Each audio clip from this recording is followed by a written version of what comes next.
지금 순자산이 어느 정도 되세요? 한 40억 좀 넘습니다. 자산이 많으신데 직장을 계속 다니시는 이유가 있으실까요? 회사 다니면서 환전한 걸로 배당주를 바꾸면 그 다음 달에 배당이 늘어나기 때문에 회사를 안 다닐 이유는 없을 것 같아요. 주식은 배당하고 시세 차익 포함해서 1억 8천 이상 오른 것 같고, 배당주는 이제 가장 대표적인 자기소개 부탁드립니다. 저는 회사랑 환전소를 다니는 평범한 월급쟁이며 배당 투자를 즐기는 회사원입니다. 반차 내고 오신 건가요? 네, 그렇습니다. 지금 순자산이 어느 정도 되세요? 한 40억 좀 넘습니다. 자산이 많으신데 직장을 계속 다니시는 이유가 있으실까요? 회사는 저의 시간과 경험 이런 걸 바꿔서 환전하는 곳인데, 꾸준하게 회사에서 제 시간을 환전해 주니 안 다닐 이유가 없다고 보고 있습니다. 특히 무엇보다도 회사 다니면서 환전한 걸로 배당주를 바꾸면 매달 투자한 만큼 그 다음 달에 배당이 늘어나기 때문에 회사를 안 다닐 이유는 없을 것 같아요. 월세도 지금 받으시잖아요. 네.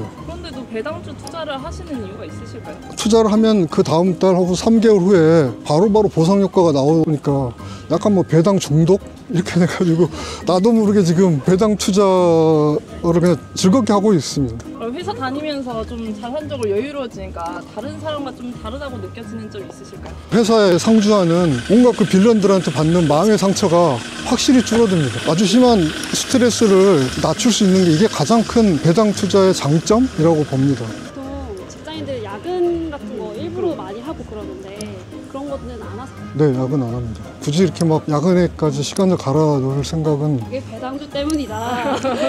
라고 100% 말하기는 어렵지만 뭐 큰 도움이 되죠. 회사랑 환전소에서 원화를 채굴하고 그걸로 배당 투자도 하고 경제 블로그를 운영하는 직장인 평원입니다.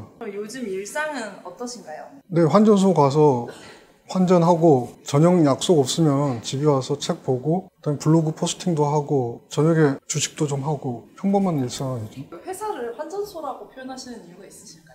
회사라는 것은 자기 시간, 지식, 경험을 화폐로 교환하는 곳이라는 게 본질이라고 생각하거든요. 대기업은 좀 환전 환경도 좋고 우대 환율로 좀 해주고, 중소기업 같은 경우는 환전율이 좀 형편없이 좀 박하긴 하지만 대기업이든 중소기업이든 본질은 자기 시간을 화폐로 교환하는 곳이라고 생각을 하기 때문에 저는 환전소라고 가끔 부릅니다.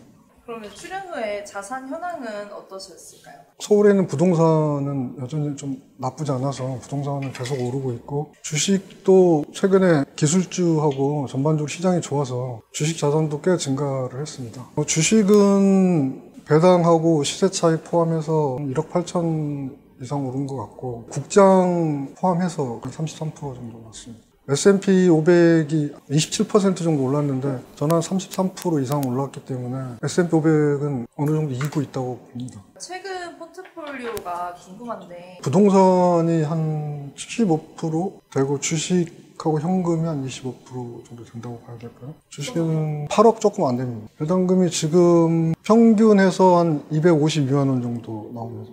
기술주, 배당주, 채권 하는데 기술주는 30%, 배당주 60%, 채권 10%. 요게 이제 기본 포트고요. 시장 상황이 좋을 때는 기술주가 조금 높을 때도 있고 배당주가 조금 높을 때도 있고, 기술주가 지금처럼 33%일 때는 기술주를 놔두고 채권하고 배당을 해서 배당 포션을 올려서 3대 6대 1을 맞추려고 하고 있습니다. 기술주에는 마이크로소프트, 애플, 테슬라, 아마존, 구글, TSMC, 기술주 ETF인 SCHG를 투자하고 있습니다. 배당주는 이제 가장 대표적인 슈드라는 SCHD가 가장 많고요. 그 다음에 이제 디보라는 배당 ETF가, 그리고 화이자, 버라이즌 등 여러 가지 배당주가 있습니다. 저는 리츠 쪽을 많이 좋아하는데요. 그래서 아이언 마운틴하고 리얼틴컴이라는 리츠도 비중 있게 투자를 하고 있습니다. 평원님의 포트폴리오가 S&P보다 더 오르고 덜 하락하는 포트폴리오다라고 표현을 하셨는데, 지수가 올라갈 때는 사실 기술주가 치고 나가거든요. 대신 하락장에서는 그 배당주하고 채권이 좀 버텨주기 때문에 하락폭이 적거든요. 그렇게 되면 오를 때는 지수를 따라가고 떨어지는 적게 떨어지니까 결국은 그게 같이 가면 S&P보다 나쁘지 않는 그런 결과를 끝낼 수 있는 것 같습니다. 그러면 주식은 매도는 따로 안 하시나요? 거의 매도는 안 하고요. 아, 이거 방향이 틀렸다. 아, 도저히 아니구나 싶어서 정리하는 거 아니면은 특별하게 매도를, 올랐다고 해서 매도하고 그런 건 없는 것 같습니다. 미국장이랑 국장을 나눈다면 또 어떻게 될까요? 미국에 직접 투자하는 게 한 90% 되고요. IRP라든가 이렇게 해서 한국에 투자하는 게 10% 정도 되는데 10% 투자하는 것 중에 대부분 국내 상장된 미국 ETF를 추종하는 ETF에 투자하기 때문에 전반적으로 미국장 비중이 한 97%? 국내 주식에는 투자 안 하시는 이유가 있으실까요? 저는 이제 국내에 어느 정도 부동산이 좀 있어서 근데 거기다가 주식까지 배당주를 같이 하게 되면 주식과 부동산이 모두 원화로만 되기 때문에 화폐 분산 차원에서 좀 상당히 리스크가 있다고 생각을 합니다. 그런 외환위기가 발생했을 때 좀 위험하다고 판단해서 국내 주식 투자는 가능한 한 줄이려고 하고 있습니다.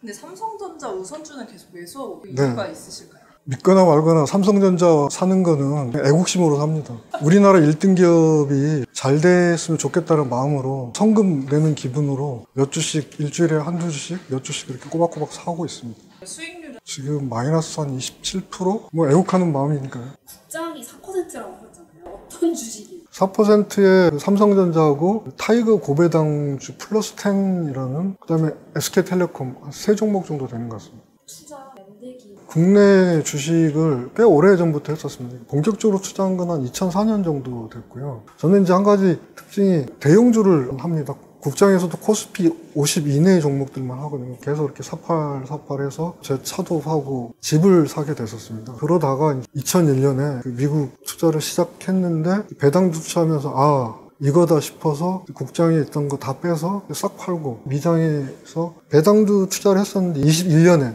미국 주식 올라갈 때 당시 이렇게 배당주도 실적이 좀 좋지 않았어요. 그래서 이제 그때 애플, 마소 같은 급하게 사서 따라 올라갔었는데 근데 2023년이 되니까 요 배당주가 있으니까 훨씬 덜 떨어지더라고요. 그때 나스닥보다 덜 떨어지면서 이렇게 하는 게 맞겠다 싶어서 그때부터 기술주 배당주 포트를 짜고 23년에 이제 채권을 추가해서 이 포트를 쭉 23년부터 유지를 해보고 있어요. 그 채권 투자를 늘어왔다가 줄이고 있는지. 채권 투자를 좀 비중을 늘렸던 거는 23년 3월에 그 미국의 실리콘밸리 은행이 파산하면서 이렇게 연준이 금리를 못 올리겠구나 싶어서 이제 채권으로 좀 수익을 내려고 채권 비중 급격하게 늘렸었습니다. 그렇게 경제 위기가 오면은 주식은 떨어지고 금리를 내리면 채권이 가격이 오를 테니까 그걸 대비해서 채권 중에도 장기 채권에 조금 많이 집중을 했었습니다. 그랬는데 올해 10월에 들어서 트럼프 당선이 거의 확정적으로 되면서부터 채권 금리가 급등을 하기 시작해서 이제 더 이상 안 되겠다 하고 좀 장기 채권을 대폭 줄이고 그걸로 기술적으로 배당주로 이제 다시 투자를 했고 그래서 지금 장기 채권을 한 4% 이하로 줄였습니다. 손실을 보신 건가요?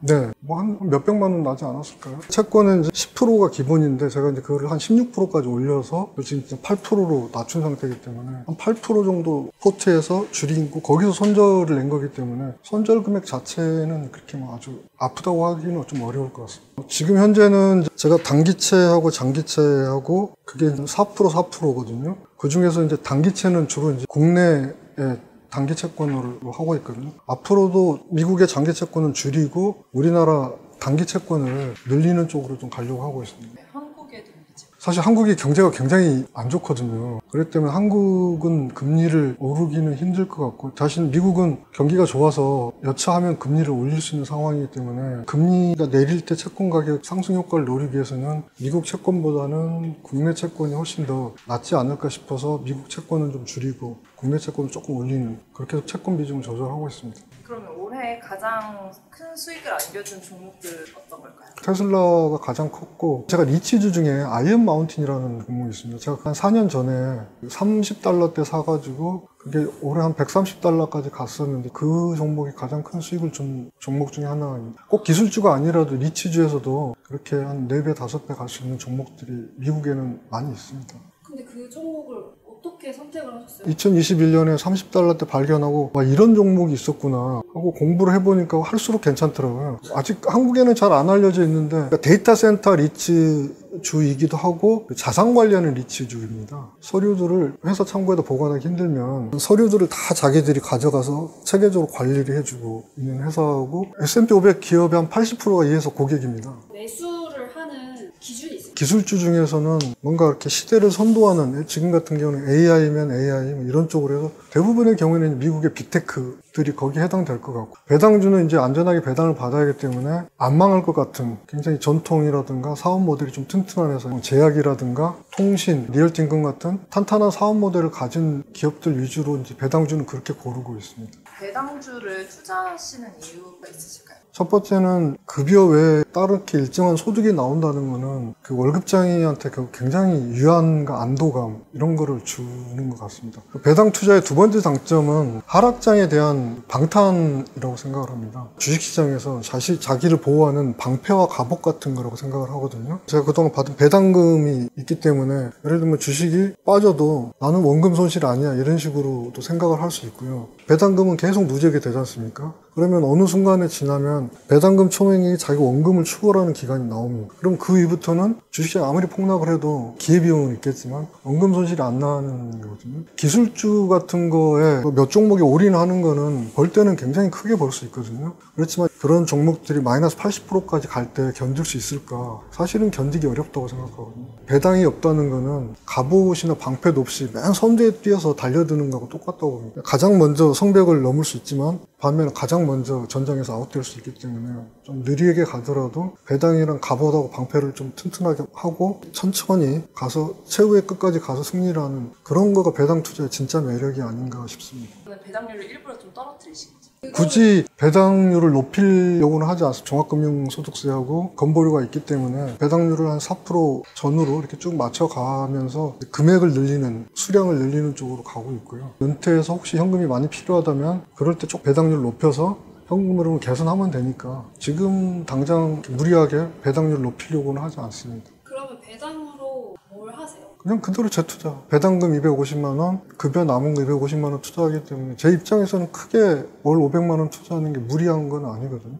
오늘도 환율이 1,449원이거든요, 진짜. 이렇게 환율이 엄청 오르고 있는데 미국 주식 투자자로서 어떻게 지금 대응을 하고 계시는지. 배당 투자자라면 너무 이렇게 환율에 신경을 쓸 필요는 없다고 생각합니다. 배당 투자자는 배당을 받아 5% 배당률로 받는다면 1년 후에 환율이 10% 떨어져도 타격은 5%밖에 안 되거든요. 그렇기 때문에 5% 환율 떨어지는 거는 배당으로 커버를 할 수 있지 않을까 싶습니다. 달러 스마일 이론은 우리 같은 이제 비기축국 투자자들한테 굉장히 중요한 이론인데요. 미국 경제가 강할 때도 달러가 강세고 또 세계 경제가 어려울 때도 달러가 강세거든요. 2022년에 미국 주식시장이 33% 이렇게 폭락을 했어서 미국 주식을 투자한 국내 투자자들은 거의 이렇게 타격감을 많이 못 느꼈거든요. 왜냐하면 환율이 1200원에서 1300원 이상 갔기 때문에 10% 정도 올랐기 때문에 주식이 좀 빠져도 환율이 커버를 해주기 때문에 그런 스마일 이론을 보면은 사실은 아무 때라도 달러는 사도 된다. 이렇게 생각을 합니다. 제가 저점을 잡는다는 보장도 없는데 그냥 돈 생기면 그냥 사는 게 저한테는 맞는 스타일인 거죠. 경험칙상 달러 스마일 이론을 생각하면 굳이 환율에 너무 이렇게 민감히 할 필요는 없다 이렇게 생각합니다. 마지막으로 왜 이런 좋은 정보들을 공유하시는지. 제가 가장 후회하는 것 중에 하나가 왜 빨리 미국 주식을 안 했을까라는 거거든요. 좀 더 빨리 시작했으면 정말로 회사를 안 다닐 수도 있었겠구나. 그런 생각을 하고 내가 옛날에 이걸 빨리 시작해서 내 나름의 배당 머신을 더 빨리 만들었으면 민감한 사내 정치하고 하기 싫은 회식하고 이런 걸 안 했을 것 같아요. 배당이란 배당 머신이란 파이프를 만들면 정말 삶에 여유가 생긴다. 그래서 그거를 여러 번 알려주고 싶었습니다. 블로그에 광고도 하지 않고요.